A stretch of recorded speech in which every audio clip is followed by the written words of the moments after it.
Welcome. We're here for the Marshall Street podcast, episode 34. 34, joined by Hamish. Hello, guys. Thank you for having me here. Thanks for joining us. Thank you for coming down. Oh, it's a pleasure. Absolute pleasure. And now for those who may not know Hamish started taking me for guided meditation once a week a couple of months ago, end of last year. Yep. And I just fell in love with it and everything it kind of offers. So I was like, I need to get this guy on to talk to us. Thank you. So you just want to give people, I guess, a brief intro on yourself, what you do, the business you guys run.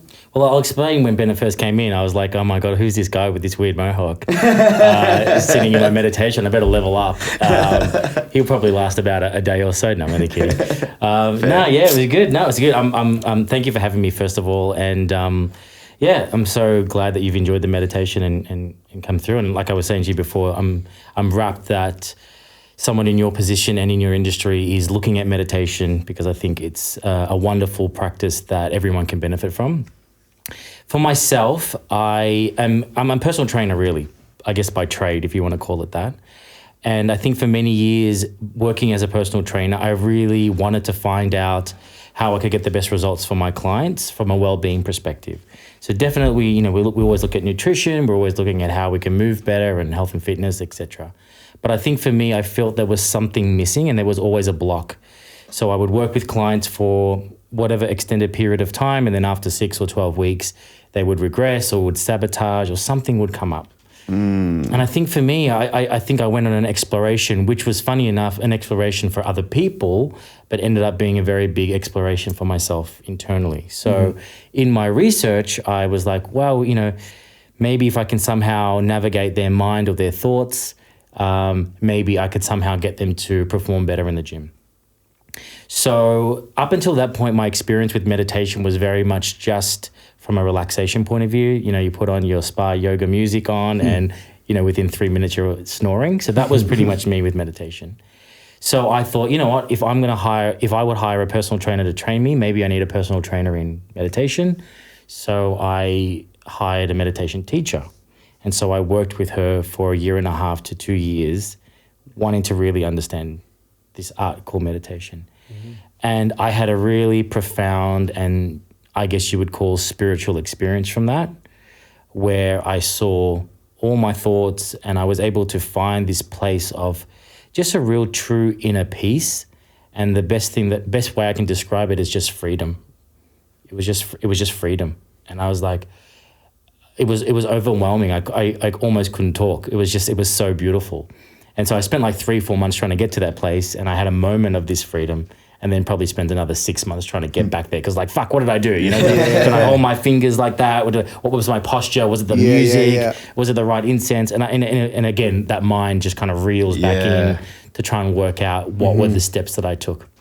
It took me another 6 months to really, when I say find the spot, it will almost be like let go of the spot and then get and arrive there if there's a place to arrive. And so after having that experience, I just practiced it more, and then I started to introduce that with my clients. I started to pull them away from the workout side of things and go, listen, why don't we sit down for a moment and just talk, or let's just breathe, or let's just become centered for a moment and allow whatever's there to kind of arise, the truth to arise, so to speak. And then, that including those aspects into the training, not only did it have a profound effect on me, it was having a profound effect on my clients.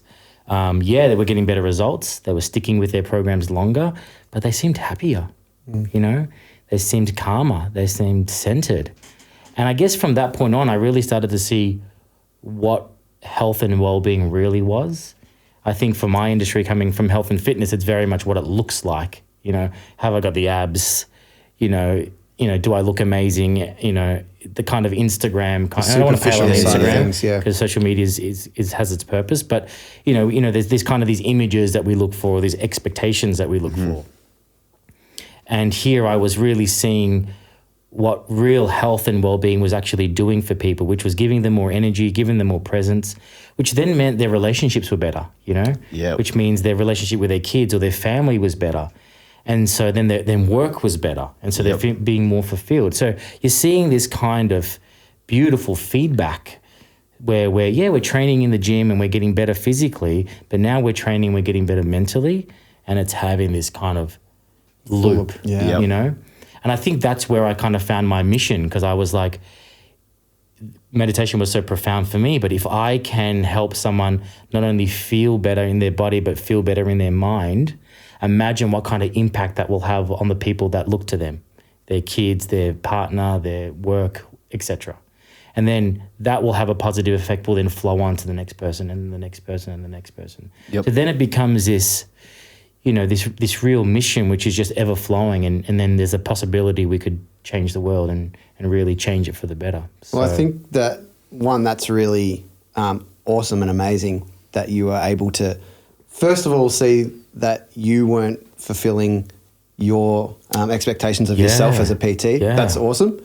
The vision to see it through to other people's lives, that's awesome. There's so many things that are really positive about that, but I also think that there's so many people that are doing that these days and realizing that there's holes in, there's missing pieces to this big puzzle. Spot on. Yeah. And I think so many people are seeing that, and I think, it will lead to a better world. It will, yeah. Yeah. Yep. And I think what you're touching on as well is the fact that I think when we're teachers or we're managers or we're leaders in some format, that it excludes us from the process. Like if I always focus on what my client is not doing or what I need to do for them, then I'm not taking the mirror and looking back at me. And I think that was the moment for me when I realized that I also was not, I might not have been sabotaging myself in health and fitness, but I was definitely sabotaging myself in relationships or something else. Does it make sense? So when I flipped the mirror, I was like, hang on, I'm doing this too. So I'm no better or worse than the client that I'm teaching or the student. Yep. And I think that was the shift. And that was the shift. Even when you mentioned that before, of starting off on this journey to help your clients, and it turned into this self journey. Exactly. Like that to me is fucking awesome, because you speak to people who go through these journeys, and for me there's a similar sort of process in starting the business and getting this joint up and going. Like you go through all this fucking shit that you think you're doing it for external purposes or to serve enough, and then you're like, fuck, this has taken you on this journey to become the person that you needed to be. Amazing. And like then to acknowledge that and then want to actively share that and bring that out in other people, I think is just fucking awesome. And with the internet and social media, the fact that people can now communicate, to a point where we're sitting here as three guys openly talking about meditation, how dope it is. 20 years ago, there was a much more heavier stigma around stuff like that. Absolutely. And mental illness, and even males crying and showing emotions. Like this was just stuff that, because you hung out with the direct herd around you, if none of those guys were into it, it didn't get brought up. And the likelihood that if you saw someone that was outside that circle, you would actually push them away. Yeah. You'd be like, look at that weirdo. Yeah. You know what I mean? And social norms of movies in Hollywood and stuff like that would all lead to, as males, what we would look to be a alpha male. You had dudes like Arnie starring in major roles, and you're like, these guys are just Rambo. huge. Yeah. And no one tells you that these guys are roided to the eyeballs for 3 decades to the point where it's like, how much steroids will kill someone? Back that off. Back that off a touch. I can work within that.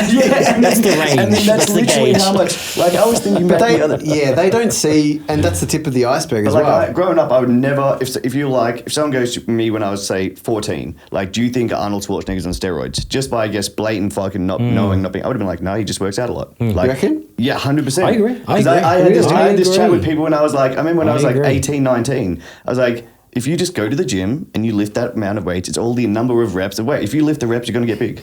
Like the idea of, oh man, these guys are pumping themselves full of pharmaceutical, like. Just wasn't. You were innocent as well. Yeah, correct. Before I was tainted from the music industry. But it's a really good point you bring up about social media, because I think you're right. I think that has really led us from becoming very tribal in terms of this is my group, my clique, my people, to really reaching out there and allowing these maybe minority groups or people that share similar interests to really connect. And when you do find a man that wants to meditate or connect with his emotions, that's a lot easier now. You know, and I think sometimes social media gets a little bit of slack. And again, I come back to the mind. It's like, it's not the social media, that's the platform. It's what you put out there or on there. 100%. Like you can unfollow people that don't make you feel good. That's your choice. It's a communication platform. It's a communication, no different to the mobile phone or the TV or anything Yeah. else. It's just now that there's more there's People more were ways we insecure can. before Instagram. Exactly right. This is exactly my point. You know, these are all human conditions that we're bringing along. Yeah. And again, you know, and I think through meditation, I found this: if you're constantly blaming your external environment without looking at where you're involved, you end up being that kind of victim of your life and blaming everything else. Yep. When Yeah. really, the decisions or the choices or the focus should be internal. But as we were saying on Saturday, it's hard to do.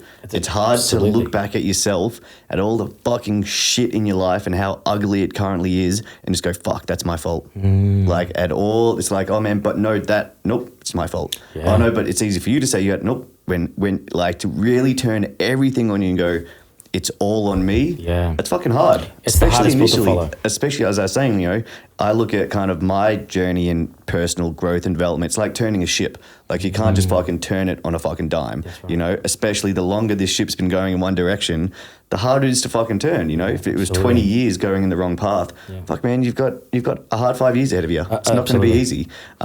But like most things in life, nothing that fucking is worth having comes easy. Otherwise, right. everyone would fucking have it. Exactly right. But yeah, it's definitely, and I guess it's only through, you know, for me, it was being around mentors and, you know, just breaking out of the people that I was hanging around with Yeah. and finding people like yourself, Yeah. hanging out with them once a week, going to my other mentors. And then you're like, fuck, it's okay to change my thinking. It's okay to change my behavior. In fact, I need to change my Well, behaviors. Yeah. that also says to me that you are open to listening more. Because if you weren't, then you would have continued to go on. So you would have made a conscious decision to say, I'm going to listen to people and trust that they know what they're saying and allow that to come into me. Whereas before you probably weren't. You were probably blocked and saying, yeah, they might know what they're talking about, but I'm not going to listen to Yeah, it. but I know better. Yeah. Exactly. And I agree. I agree with you. You're spot on. I mean, there's that beautiful saying that you can, you know, take a man's shoes and walk around with them, but you can hand them back. You know, or take a man's hat and wear it for a day, but I can hand it back. So having the ability to wear someone's hat and feel what it feels like to be them, or to walk around in their life and understand their perspective, doesn't mean you have to agree with all of it, and you can give the hat back or give the shoes back. But having that willingness to step into their shoes and walk in their world and then take back from that what you think works for you and leave what doesn't. And I think that's a really amazing ability that you're right. Many people kind of struggle with today without jumping in there. They feel like by going over there, I have to accept everything that you say or believe everything you say. Yeah. And I don't think that's always true. Yeah, It's a good There's point. listening, and then you can take on bits of thing. It can relate to anything, like the way that an individual in our industry writes music. Yeah, you know, yeah. everyone listens to different music. People can like the same music, but every individual likes different music, right? Just because we listen to punk rock, I don't like the same punk rock that you like. You know what I mean? Like there's, you can get really micro on it, and that doesn't mean that you have to do things the same way. Yeah. I don't have to write a song the same way as someone else that likes the same style of music, because I've got these experiences in life and I've listened to different things, and there's been things that have molded and shaped me to make different choices. Yeah. But to know that that's okay. Yeah. Like I think people want to stop themselves because it's too far left of what they think they should be doing. Correct. It's like, just allow it and see what happens. That's right, yeah. You know, yeah. Yeah. No, it's a good point.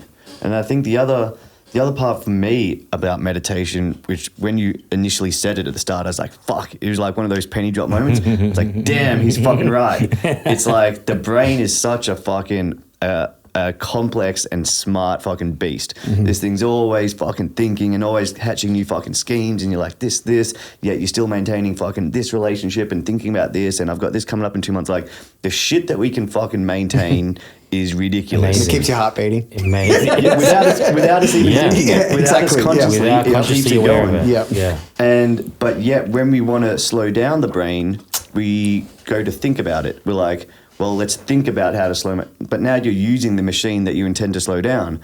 And when you picture it, I was like, he's fucking right. Like, you can't think to slow your brain. Like, you're using the machine, you're starting up the machine, you're trying to you slow down. Exactly. You're using the same mechanisms that got you there Yep. to get you out. Like, and like in computer terms, like using a virus to get rid of a virus, like it makes no sense Yep. when you start looking at it that way. And it changes your perspective when you start going, oh, okay, it's the mind and the thoughts. And I think why people struggle with that so much is because we think so much that we think we are the thoughts. We think we are that. So if you only ever acknowledge yourself as those thoughts, and I think that's why some people find meditation very difficult, because when you start to observe the thoughts or slow down the thoughts or move to that space of nothingness or peace, it's actually pretty fucking uncomfortable. Yep. And Because for the first time, it's like, who am I if I'm not that? Yep. And people have a hard time when you fuck with a belief system that's so ingrainedly built. And like this internal narrative, like this is something that Tones has talked, like he had to break through because he had this narrative running of what his dad was telling him and all this shit. Yeah. And I had a narrative running through my head as well about who you are. Like we all have this narrative of this is who we are. And if that's super ingrained and you go to something like meditation and it wants you to pull away from that dialogue, you're like, that fucks with an internal belief. Bad. And that's hard for people to do. It's like when you've had a lifetime of believing this and you want someone to go, you know what, let's question that. Yeah. Suddenly everything you know is stripped from you. Oh, huge. And you said a really beautiful point. It's like when we start questioning that, because how often do we do that? How often our attention or our focus is so much on what other people are doing, or media or traffic or Married at First Sight if you're into that, or whatever kind of rubbish that you kind of put your attention on. And how often are we taking that energy and putting it back inside and questioning the very thoughts that are running in our head? Like how often do we actually create the space even for that? We're so tired and exhausted, do. And then, many times, I work with a lot of people one-on-one and also in meditation. And the question is, why do you do what you do? And it's amazing how that question stumps a lot of people. Yeah, but I got to do it because, I'm like, because why? Yeah. Because your dad told you, because your mum told you, because your culture told you, because your religion told you, because your peer group, who told you? Why? Yeah. Yep. And what do you really want? Why are you really doing this? Yeah. Why are you doing these day-to-day actions? What for? Where are you going? Yep. And most people really struggle with that. Yep. So is that how you normally start a relationship? So if someone comes to you, and what are the beginning steps? There's probably quite a long thing, and it's individual to every person, I'm guessing, but how do you start that? Look, I think there's two parts to meditation, if you ask me. The one part is the practice of quietening the mind. And I think that really involves you realizing that you are not your mind or your thoughts or even your body. And that is something I think people might understand intellectually, but to have a physical experience of not being your mind and your thoughts is something that takes practice. And that is something only through controlling your focus or building up the muscle, we would say, of focused attention. That's why I say in meditation, just bring yourself to that focused attention, watch your breath, because it's fucking boring to watch your breath. It's boring to sit there and do nothing because you want to move, you want to achieve, you want to be things, you want to validate who you are. So to sit still and not doing nothing and watch your breath is such a difficult thing to do. But through enough practice, you build up the muscle of focusing your attention in the one spot without being bored. So that's number one. So I think that's the first part. The second part then is once you've built up the ability to know that you're not your thoughts and focus your attention, you can turn that attention onto the mind, onto the brain, and have a look at actually what's going in there and why it does the things that it does. And with a lot of clients that I work with one-on-one, that's exactly what we practice, because the first session with them, I'm saying to them, you have to realize that from 0 to 7, children have no conscious awareness about what was going in. So the brain's in what we call low beta. So it's like a dream state. So children from the ages of 0 to 7, it can go up to 12, don't actually know that they're an individual. They think that they're parents, they think that their environment, they think that they're the same. It's crazy. So they're in a semi-dream state. Yeah. So what happens when you're in a dream state, in your lucid state? You're very suggestive. Yeah. Yeah, totally. You're kind of semi-awake. You're kind of semi-dreaming. So all the information that's coming in through the brain comes in directly without an understanding of, is this good or bad, even though that's subjective, or whether this is right or wrong for me. We don't know. And there's no questioning either. There is no ability to question because you're semi-dreaming, correct? Yeah. And all the child is really kind of doing at that moment is going, I need to survive. Yeah. And how do I survive? I need to find out the patterning of my environment. So what do I need to do to get love? What do I need to do to get attention? What do I need to do to get this? What do I need to do so that I can survive? Because if a child doesn't get attention, doesn't get love, and doesn't get fed, the child will die. So we've all started from there, yeah? Is that why religion gets in super early? That's why religion gets in super early. I mean, it's a cultural phenomenon, isn't it? It gives us a foundation and a belief structure. So then now you have the answers to the bigger questions in your life, not by your choice though, Yes. by you automatically downloading in it. Yes. And I think that's why sometimes religions, though the essence of them can be beautiful, sometimes the dogma that goes around it can be quite destructive because a lot of those traditions don't allow for the questioning. Yeah. Do they? They don't allow for you to go, hang on, but what about this? Yeah. What about Because they now? give you the answer. Because they've given you the answer. And if you look back at the history of the church, and no offense to anybody that's Catholic out there, but if you look back at the beginning of it, the church was the truth. You know, and science kind of came along and the science kind of had to work with the church. So there was the state and then there was, you know, the church, and it was kind of working on these two paradigms. And it wasn't really, I think it was Copernicus that worked out that the earth was actually round. But that was against what the church's foundations was. And so he left that knowledge right up until the point of his death before they released his book. Because if you said something against the church, you had to go to court, you had to be put up against the judges, and the church would judge you. Which is like ridiculous. Like it's ridiculous. So again, so you've got these foundations of beliefs. And look, you know, some of them are great. Some of them really make us good human beings and make us live a wonderful life. And some of them don't. But when you're in a mindset that you're not allowed to even question those fundamentals, it's very dangerous, isn't it? Yep. Especially with a changing world. Our world is evolving and changing. Look at our technology, and then you're not allowed to question how religion or your belief structure works in that. So you can see now going back that a lot of that thing we've been given, you know. And so then all of a sudden you're a 7-year-old, you become a teenager, and now the way that you get love, the way you get attention, even though right or wrong, is now your mechanism for relationships. Tony made a point of this on one of the podcasts, and it was that when you're young, you have to grab that attention, like you said, and always try and be obtaining things. Yeah. And then all of a sudden, it switches to do it yourself. Yeah. And that can be so hard for pretty much everyone. Yeah.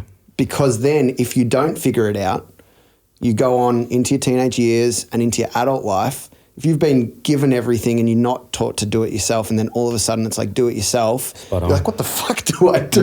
Like, I have no idea. You have no idea. And that's why so many people after school. Yeah. Or you're looking go, to "What the wrong people.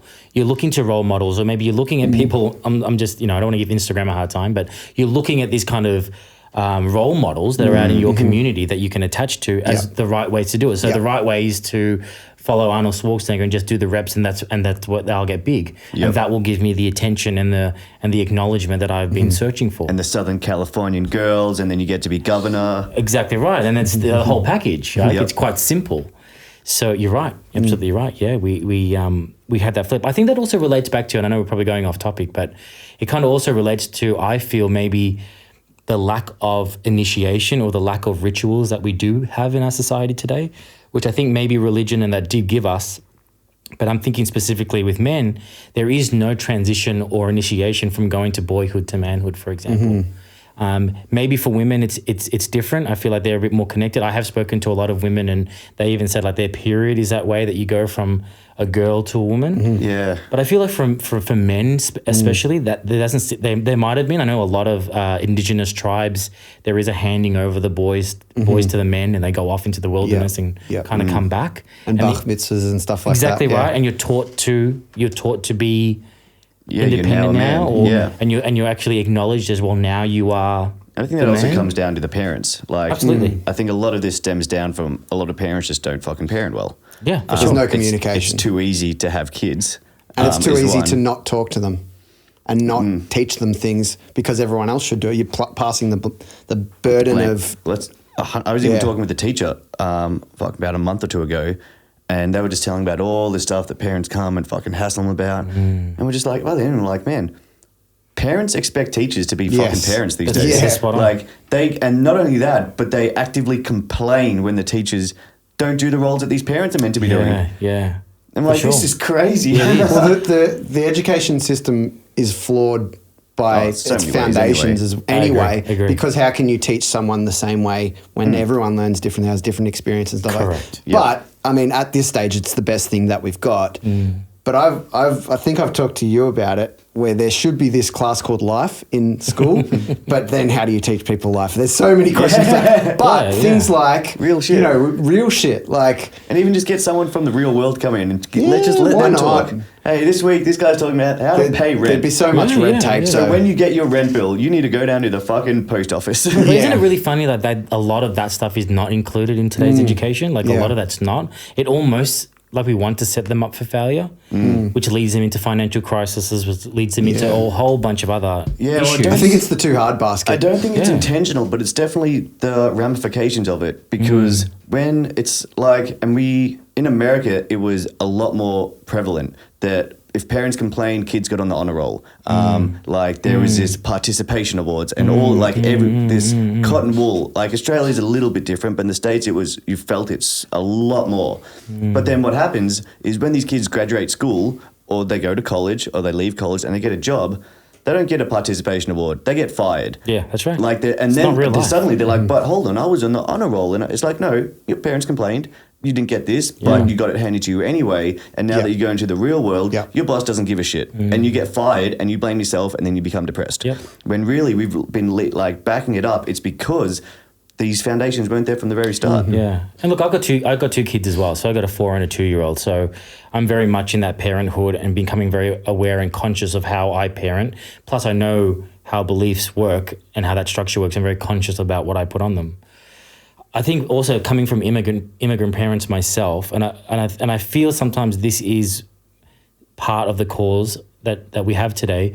A lot of the immigrants suffered and struggled, struggled to come over to this country. We had global financial crises, we had poverty, and I think I saw the tail end of that, but my parents very much went through that. And I think what humans tend to do again is like, and I see this in Australia and our culture as well. When something bad happens, we almost go to the opposite side so that it never happens again.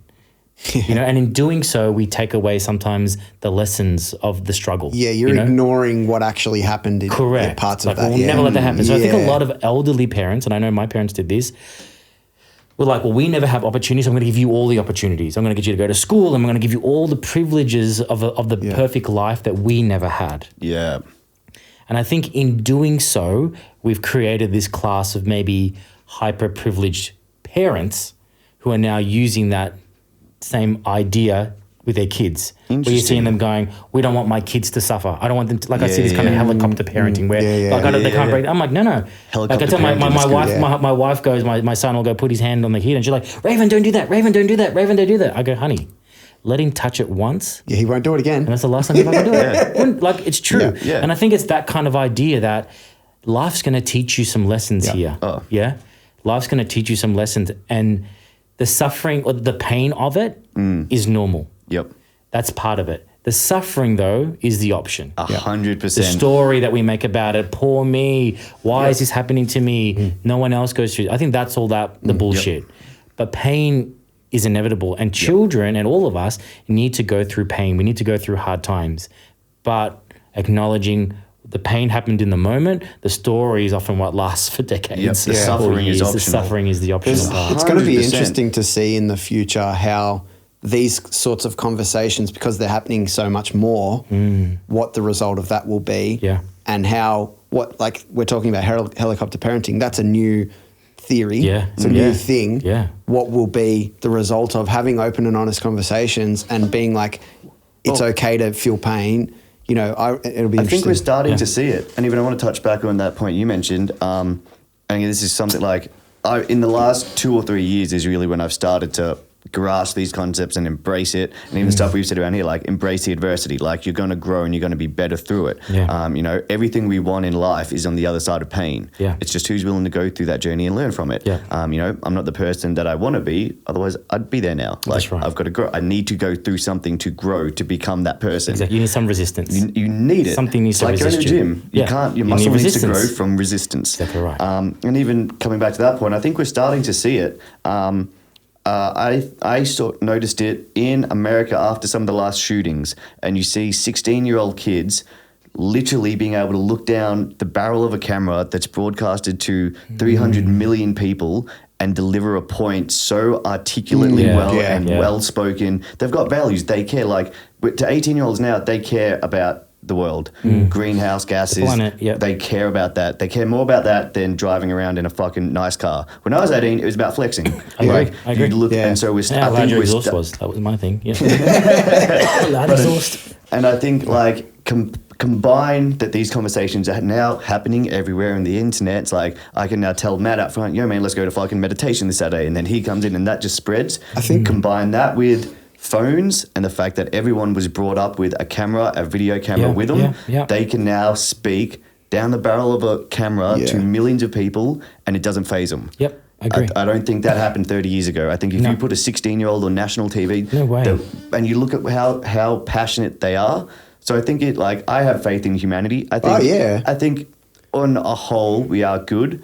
There is definitely some fucking people that really try to push it at times. Yeah, and there always will be. But I'm very definitely. excited. I think it's good. Coming to your point as well, I think you're right. I think we're seeing this drive with a lot of the generations towards these social issues. You know, whether it's homelessness, human trafficking, whether it's the environment. I think it's really beautiful. I think it's really, really good. I think the point we need to also be mindful for is that social change starts with the individual. So I think while it's great to go out there and say, yeah, let's fight these forces, let's push, at some point we also have to turn around and have a look at ourselves and look at how we operate in our own world. Does that make sense? Because sometimes being so passionate about climate change or being passionate about all these things, which I think we must be, can also distract us from what's going on inside. That's why he's a wise man. I was thinking about this though when you were talking about how it was important to flex when we were younger and stuff like that. And I think some of that means that you're going to work hard to get stuff, which I think is a positive. Exactly. But what will the effect be? And you kind of just pointed it out. Will that have an effect on creativity? Will that have an effect on people working hard? I don't know the answer. But it'll be interesting to see how, if people are just about the cause and just about, let's work, let's point out the inadequacies of society. Exactly. What will that mean to the individual creativity, hard work, things like that? Exactly. And building that character. Yeah. Because really it's the foundations of a good society is the character of its people. So what are we doing to build character in our kids? What are we doing to build character? And this comes back to this idea of pain and suffering, this idea of resilience, of being a kind person, of being a joyous person, of being a calm person. It's building the values of that society so that they flourish. So it's great to take on these big roles or these big social things, but we need to also bring it back down. And it kind of, I guess from a spiritual perspective, I'm always thinking of that yin and yang and trying to find balance in we're going out there to make large scale and that energy behind that power and that push. At the same time, what are we doing in our quieter moments? Are we reflecting on our own behaviors and our own thoughts and our own perceptions, and are we changing those? Because I think it needs to happen in both ends for us to actually get change. Definitely. Has to. Contradiction is the meaning of life. Yeah. It's like being able to pull at both ends of an argument or whatever it is within yourself. It's like it's in everything. Yeah, it's everything. Awesome. You have to make a good choice. You need to be able to evaluate the good and the bad choice. Yeah. You can't just look at the good choice because then your judgment system within yourself is going to be wrong. Yeah, absolutely. Skewed. Absolutely. Yeah, love it. Now, even let's just getting back to some of the mental wellness stuff here. I want to get some good, I guess, actual tangible takeaways for some artists. So, say if there's artists who have, say starting out, you're going to be playing fucking nights. Your sleeping patterns usually aren't that good. Yeah. What are, I guess, some little, tweaks or modifications or just thought processes some artists can take and implement into their lives to, I guess, start going on this journey and this fucking getting ourselves good? Yeah, look, I'm biased, but I'm always going to come back to establishing a practice of meditation in your life. I think the thing that is around that, and I always mention it at our meditation days, it doesn't have to be some big elaborate, light the candles, wear the shawl, light the incense. It doesn't need to be such a over-expressed practice. There's plenty of incense that gets lit around here at times, isn't there, Well, Stu? there you go. Yeah, That's well, great. I think that point is whatever helps. Yeah. So Whatever for some helps. people that helps. Correct. But you don't have to do all But those. you don't have to. Yeah, And I think yeah. a lot of people get caught, oh, well, I haven't set it up, so I can't do it. Yeah, yeah. Yeah. And so I think it's like taking out those barriers. Don't get hung up on it. Don't Yeah, get hung yeah, up on yeah, those things. yeah. Sometimes it's as simple as before you get out of your car, obviously the car stopped, sit, sit for 5 minutes and just focus on your breath, and just realize that you're a being and that you're breathing and that your heart is beating and all of that is happening automatically and that we're all here and that the past and the present and the future are all bundled up and there's only this moment now and just really sitting and becoming quite present. Mm-hmm. I think you can do that at any moment. You can be under the shower, you can do that. And I think cultivating those moments of mindfulness in your life add up to a lot. And I think also we're kind of this idea of I need to do like an hour of meditation or I need to do it forever for it to mean anything.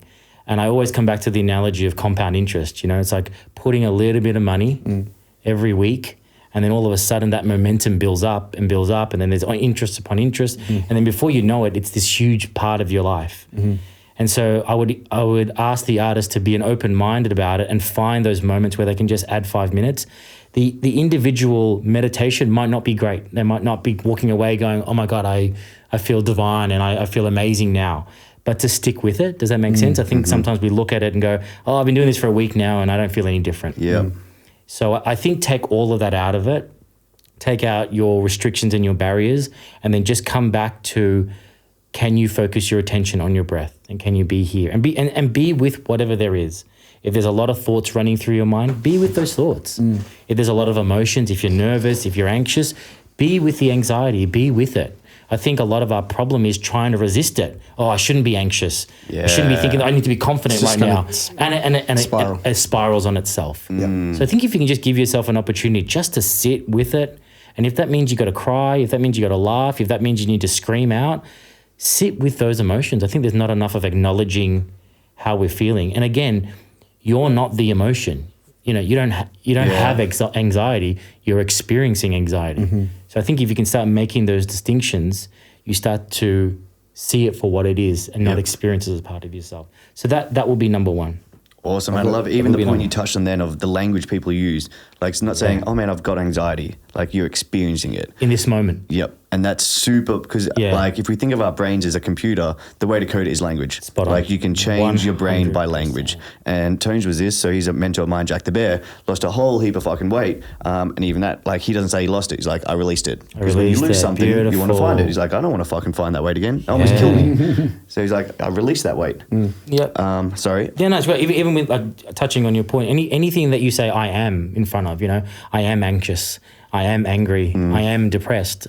Like the brain has no choice but to make you right. Yeah. So when you say I'm experiencing a moment of anger, I'm experiencing a moment of anxiety, or anxiety is here, and as it was here, it can so too pass. I think you realize that these emotions, like thoughts, are fleeting and passing, and you're just the observer of them as opposed to being them. Yep. And I heard someone say, which I love the analogy, it's like you're a blue sky. Like every person you're the blue sky. Sometimes there's clouds passing and sometimes it's so cloudy you can't see any speck of blue. Yeah. That's, depression, anxiety, sad thoughts, whatever they are. Any negativity. But in those times, you just have to go, cool, the blue sky is still there. It's still the blue there. sky didn't go anywhere. Beautiful. It will pass and it will be blue again. Exactly. But just going, well, just because you can't see, it hasn't gone anywhere. Yeah. But if you keep following the clouds, then you're always going to see clouds. You're always going to see clouds. Yeah. But just knowing, cool, I'm that blue sky. Yeah. This will pass. It's temporary. Yeah. We'll get through it. Yeah, 100%. So there's that. Obviously, being a personal trainer, I can't express enough how important it is to take care of your body. And we need sleep. We need sleep. And I think you can't get around that.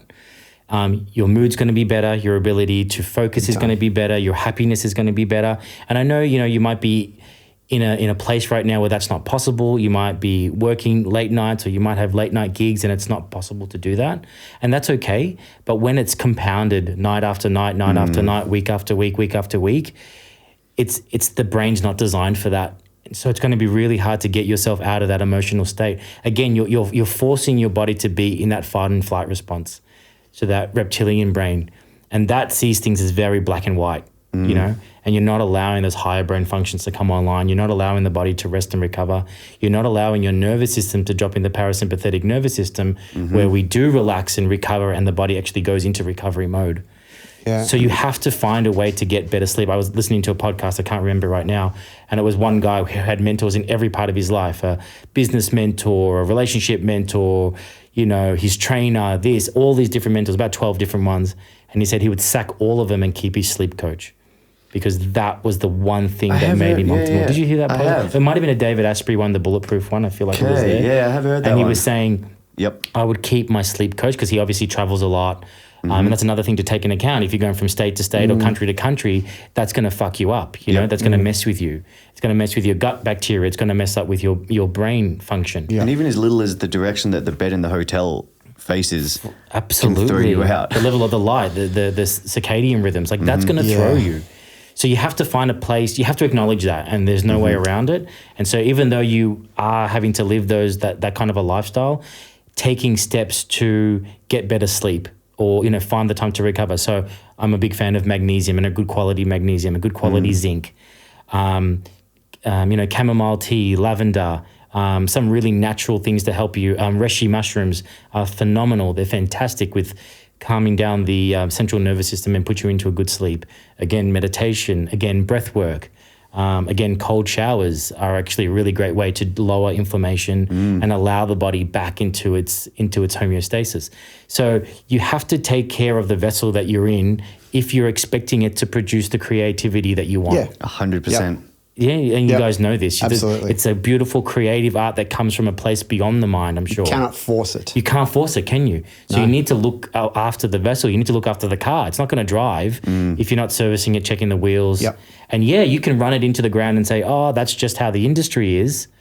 Or you can find a way through the lifestyle that you're living to best manage Yeah, your I body. think people will always tell themselves when they're in that state that there's no way around it. Yeah. When there is always little steps that you can take. Exactly. There's always going to be something that you can do, and don't make excuses for it because it will cause you more harm Yep. than good. Exactly. And forcing yourself to work hard and do those things, yourself, you're telling yourself that, Absolutely. And It's even spot on. because I think there is time when if you have big ambition, there is going to be time when you do sacrifice sleep for certain things. Like sure. even we had Dr. Marcus Show on to talk about sleep, and you know he was talking about when he was studying.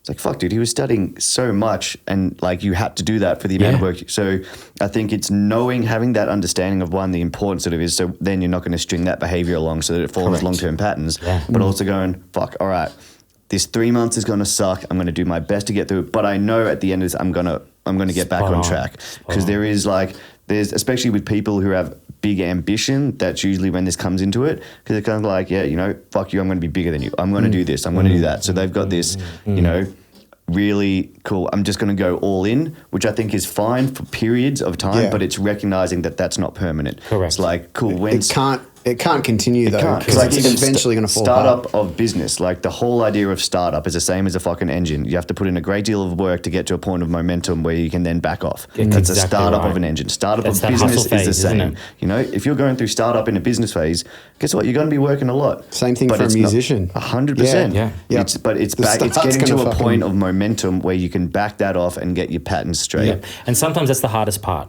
because sometimes when the hustle or the hard working has got us to such a great point of success, Like, I got to then keep doing this. we got to keep doing it. I got to keep running at this level Yep. in order to get to the next level. Yep. And I think that's the trap a lot of us as entrepreneurs or artists or creatives fall into. It's like if the hustle goes forever, and I'm like, the hustle can't go forever. It's actually not sustainable. And if you hustle forever, when there is the actual time for hustling, you've got nothing in the tank, and so you crash and burn. Yep. You know? And especially if you get to that point where, you know, with artists, if you put in all this work and you get to a point where, fuck, you've got a major label involved. Now there's other responsibilities that you have to do. If you're building a business and then suddenly you formed all these umbrella companies, it's like, fuck, you've built yourself into a work jail that you now can't get out Your of. own jail, You're Yeah. in prison. Yeah, it's Interesting. good. Really good. Nice. Really Well, good. I reckon that's it. I think that's about it. Fantastic. That's been fucking awesome, Hamish. Amazing. Thank you so much, guys. No, thank you for coming down, my man. No, thank you for having me. It's a joy to talk to you guys. Like I said, I love what you guys are doing. And it was just such a wonderful conversation. You guys are fantastic. really cool. No, it was great. And I will Thank see you. you this Saturday. I believe I'm Amazing. dragging Matt along as well. There might be a few others. He has no choice now. Yeah. I'll show him this video. He's like, fuck. My man, thank you very much for Thank coming you so down. much, guys. Thank you. Thank you.